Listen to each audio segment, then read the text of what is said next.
ಶಿವಪ್ರದಂ ಸ್ವಯಂ ಸಿದ್ಧಮಹಂ ವಂದೇ ಸಿದ್ಧಾರೂಢ ಯತೀಶ್ವರಂ.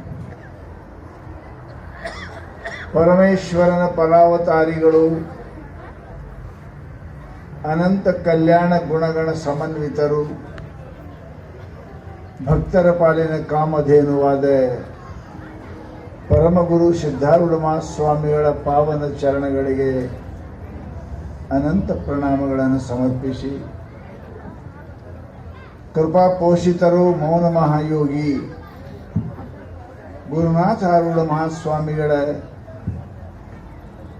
ಪಾವನ ಪಾದಗಳಿಗೆ ಅನಂತ ಪ್ರಣಾಮಗಳನ್ನು ಸಮರ್ಪಿಸಿ, ವೇದಿಕೆ ಮೇಲೆ ಆಶೀರ್ವಾದ ಎಲ್ಲ ಪೂಜ್ಯರಿಗೂ ವಂದಿಸಿ, ಶಿವಸ್ವರೂಪಿಗಳೇ ನಿಮ್ಮೆಲ್ಲರಿಗೂ ಶರಣು ಶರಣಾರ್ಥಿ. ನಾವೆಲ್ಲರೂ ಹೊಸ ವರ್ಷದ ಆಚರಣೆಯನ್ನು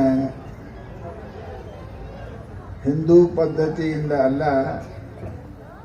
ಬ್ರಿಟಿಷರ ಪದ್ಧತಿಯಿಂದ ಆಚರಣೆ ಮಾಡ್ತಾ ಇದ್ದೇವೆ. ನಮ್ಮ ಭಾರತೀಯರದು ಹೊಸ ವರ್ಷ ಇದು ಅಲ್ಲ, ಯುಗಾದಿಗೆ ಹೊಸ ವರ್ಷ. ಯುಗಾದಿ ಪ್ರತಿಪದೆಯಿಂದ ನಾವು ಹೊಸ ವರ್ಷವನ್ನು ಆಚರಣೆ ಮಾಡ್ತೀವಿ. ಅದು ನಮ್ಮ ಭಾರತೀಯರ ಪದ್ಧತಿ. ಈ ಜನವರಿ 1 ಮಾಡೋದು ಇಂಗ್ಲಿಷರ ಪದ್ಧತಿ, ಇದು ಬ್ರಿಟಿಷರ ಪದ್ಧತಿ. ಸುಮಾರು ವರ್ಷ ನಮ್ಮನ್ನು ಆಳಿ ಹೋದಂಥ ಅವರು ಬ್ರಿಟಿಷರು ನಮಗೆ ಸಂಸ್ಕಾರವನ್ನು ಬಿಟ್ಟು ಹೋಗಿದ್ದಾರೆ. ಮಾತನಾಡುವುದು, ಉಡುವುದು, ಉಣುವುದು ಇವೆಲ್ಲ ನಾವು ಅವರು ಕಲ್ಕೊಂಡಿದ್ದೇವೆ. ಹಂಗೆ ಇದ್ದವರಿಗೆ ಈಗ ಶಾಣ್ಯರು ಅಂತಲೂ ಕರೀತಾರೆ. ದೋತ್ರ ಉಟ್ಕೊಂಡವ್ರು ಚಂದ ಕಾಣಂಗಿಲ್ಲ, ದಡ್ ಕಾಣ್ತಾರ ಅಂತಾರೆ. ಪ್ಯಾಂಟ್ ಹಾಕೊಂಡ್ರೆ ಶಾಣೆ ಅಂತಾರೆ.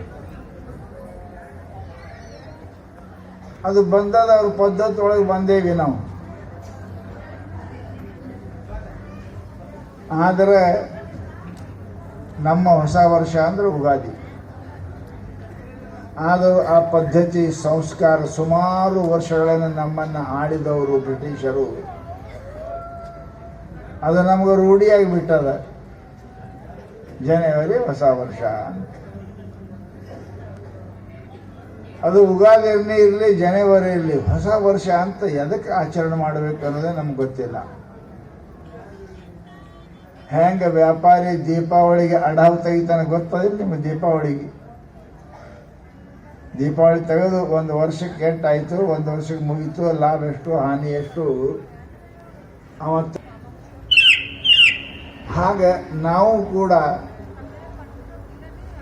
ಬರೀ ಮಿಠಾಯಿ ತಿಂದು ಪಟಾಕಿ ಹಾರಿಸಿ ಬೆಳ್ತನ ಕುಣಿದಾಡಿದ್ರೆ ಹೊಸ ವರ್ಷ ಆಗುವುದಿಲ್ಲ. ಹೊಸ ವರ್ಷದ ಅರ್ಥ ಏನು?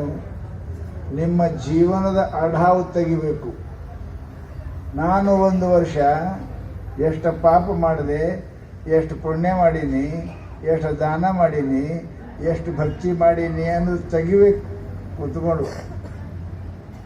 ಅದು ಮಾಡಂಗಿಲ್ಲ ನಾವು. ರಾತ್ರಿ ಬೆಳ್ತಾನ ಮತ್ತಿಟ್ಟು ಕುಣಿದಾಡ್ತೇವೆ. ಏನದ ಲೆಕ್ಕ ತೆಗೆದು ಹೆಂಗೆ ವ್ಯಾಪಾರಿ ದೀಪಾವಳಿ ತೆಗಿತಾನೆ, ಹಂಗೆ ನಾವೆಲ್ಲರೂ ಕೂಡ ನಾ ಇಷ್ಟು ವರ್ಷ, ಒಂದು ವರ್ಷ 12 ತಿಂಗಳು ಚೈತ್ರ ಮಾಸದವರೆಗೆ ಬಂದೆಲ್ಲ, ನಾನು ಡಿಸೆಂಬರ್ ತನಕ ಜನವರಿಯಿಂದ ಎಷ್ಟು ಪಾಪ ಮಾಡಿದೆ, ಎಷ್ಟು ಪುಣ್ಯ ಮಾಡಿದೆ, ಎಷ್ಟು ರೊಕ್ಕ ಗಳಿಸಿದೆ ದೀಪಾವಳಿಗೆ. ಈಗ ನಾ ಎಷ್ಟು ಪುಣ್ಯ ಮಾಡೀನಿ, ಎಷ್ಟು ದಾನ ಮಾಡೀನಿ, ಎಷ್ಟು ನಾ ಜಪ ಮಾಡೀನಿ, ಎಷ್ಟು ನಾ ಸತ್ಸಂಗ ಮಾಡೀನಿ, ಇವುಗಳ ಅಢಾವು ತೆಗಿಯಕ್ಕೆ ಇದು ಅದು ಹೊಸ ವರ್ಷದ. ಪರಂತು ನಾವು ಅದು ಮಾಡಂಗಿಲ್ಲ. ನಾ ಎಷ್ಟು ಹಾದರ್ಸಕ್ಕಿಂತ ಎಷ್ಟು ಸುಧಾರಿಸೀನಿ, ಹಾದರ್ಸ್ಕಿಂತ ಎಷ್ಟು ನಾ ಈಗ ಪುಣ್ಯ ಮಾಡೀನಿ, ಹಾದರ್ಸ್ಕಿಂತ ಎಷ್ಟು ಏನಪ್ಪ ಅದಕ್ಕೆ ನಾ ಜಪ ಮಾಡೀನಿ, ಇದ್ರ ಲೆಕ್ಕ ತೆಗಿಬೇಕ್ರಿ. ಉಳ್ಕಿದೇನು ರೊಕ್ಕದ ಲೆಕ್ಕ ಬ್ಯಾಂಕ್ ಬ್ಯಾಲೆನ್ಸ್ ತೆಗಿತೀರ ಅದೆಲ್ಲ ಬಿಟ್ಟು ಹೋಗೋದು, ಯಾವುದು ನಿಮ್ಮ ಜೊತೆಗೆ ಬರೋಂಗಿಲ್ಲ. ಅದಿಲ್ಲೇ ನೀವು ಮಾಡಿದ ಪುಣ್ಯ ಪಾಪ ಎರಡು ನಿಮ್ಮ ಜೊತೆಗೆ ಬರ್ತಾವ, ಅದು ಬಿಟ್ಟು ಏನು ಬರಂಗಿಲ್ಲ. ಎಲ್ಲಾನು ಇಲ್ಲೇ ಬಿಟ್ಟು ಹೋಗ್ಬೇಕು. ನೀ ಕೊಳ್ಳ ಹಾಕೊಂಡು ಕಸ್ಕೊಂಡು ನೆನಗೆ ಹೋಗಿರ್ತಾರ ಬೈದು. ಮನುಷ್ಯರಿಗೆ ಏನು ಮಾಡ್ಬೇಕನ್ನೋದೇ ಗೊತ್ತಿಲ್ಲ. ಮನುಷ್ಯನ ಜೀವನದೊಳಗೆ ಪ್ರತಿಯೊಬ್ಬ ಬುದ್ಧಿವಂತ ಅಂತಾರೆ, ನಾ ಇಷ್ಟು ನನಗೆ ತಿಂಗಳಿಗೆ 50,000 ಪಗಾರ ಅದ, ನಾನು ಕೊನೆಗೆ ಎಷ್ಟು ಉಳಿತು, ಎಷ್ಟು ಹೋಯ್ತು, ಎಷ್ಟು ಬ್ಯಾಂಕ್ ಬ್ಯಾಲೆನ್ಸ್ ಮಾಡೀನಿ, ಎಷ್ಟು ಡಿಪಾಸಿಟ್ ಮಾಡೀನಿ, ಅಷ್ಟು ಗೊತ್ತರಿ ಇರಬೇಕಲ್ಲ ನೀವು ಮನುಷ್ಯನಿಗೆ, ಇಲ್ಲಾಂದ್ರೆ ಬುದ್ಧಿಗೇಡಿ ಅಂತ. ಆಗ ನನ್ನ ಜೀವನದಲ್ಲಿ ನಾನು ದಿನಂಪ್ರತಿ ನಮ್ಮ ಮಹಾತ್ಮರು ಹೇಳ್ತಾರೆ, ದಿನಾನು ದಿನ ಮಾಯಾತಿ ವಿಷಯ ಬಹು ಗೃಹತ. ಮನುಷ್ಯ ದಿನಂಪ್ರತಿ ಹಂಗೆ ಮಲಗುದು ಹಂಗೆ ಹೇಳುದು ಬುದ್ಧಿವಂತ ಅಲ್ಲ. ದನ ಕತ್ತಿ ಕುದುರೆ ಹೇಳ್ತಾವ, ಹಂಗೆ ಮುಗೋತಾವ, ಹಂಗೆ ಹೇಳ್ತಾವ. ನಮ್ಮ ಮನುಷ್ಯನ ಜೀವ ಮಲಗುವಾಗ ಒಂದಿಷ್ಟು ಕೆಲಸ ಅದ, ಹೇಳುವಾಗ ಒಂದಿಷ್ಟು ಕೆಲಸ ಅದ. ಮಲಗುವಾಗ ಹಾಸಿ ಕುಂತು ಮಲಗಬೇಕು, ಹೇಳುವಾಗ ಕುಂತು ಹಾಸಿಗೆ ಬಿಡಬೇಕು. ನಾವು ಹಾಗೆ ಮಾಡ್ತೇವೆ ಸ್ವಾಮಿ, ಕುಂತೇ ಬಿಡ್ತೇವೆ. ಇಲ್ಲ ಹೇಳುವಾಗ ಏನಪ್ಪ ನೀವು ಮಕ್ಕಳು ಕುಂಡಿರ್ತೀರಿ ಅಂದ್ರೆ ವಿಚಾರ ಪಡ್ಬೇಕು, ಇವತ್ತು ನಾ ಎಷ್ಟು ಪಾಪ ಪುಣ್ಯ ಮಾಡೀನಿ ಎಂದ್ರೆ ವಿಚಾರ ಮಾಡಿ. ಇವತ್ತು ಎಷ್ಟು ರೊಕ್ಕ ಮಾಡೀನಿ, ಎಷ್ಟು ಸಾಲ ತಗೊಂಡೆ, ಎಷ್ಟು ಸಾಲ ಕೊಟ್ಟೆ, ಎಷ್ಟು ದೇಣೆ ಮಾಡಿ, ಇದು ಲೆಕ್ಕ ಮಾಡ್ತೀರಿ. ಪರಂತು ಯಾರು ಶಾಣ್ಯಾರು ಯಾರು ಇಲ್ಲ ಬುದ್ಧಿ ಮಾಡಿ, ನಾನು ಇವತ್ತು ಎಷ್ಟು ಪಾಪ ಮಾಡೀನಿ, ಎಷ್ಟು ಪುಣ್ಯ ಮಾಡೀನಿ ಎಂದರೆ ವಿಚಾರ ಮಾಡಿದ್ದೇವೆ ನಾವು ಇಲ್ಲ.